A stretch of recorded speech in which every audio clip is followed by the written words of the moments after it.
справах.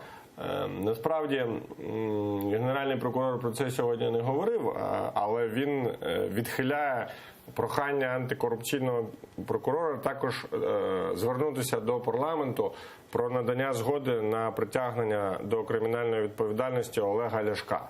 Я думаю, що Олег дуже яскравий приклад того, наскільки хворе у нас управління державою. Він прийшов в парламент бідною людиною.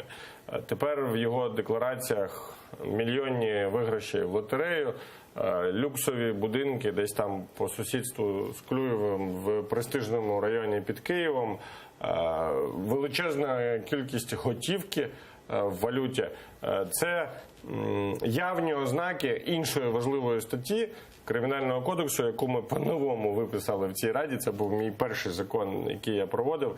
Незаконне збагачення.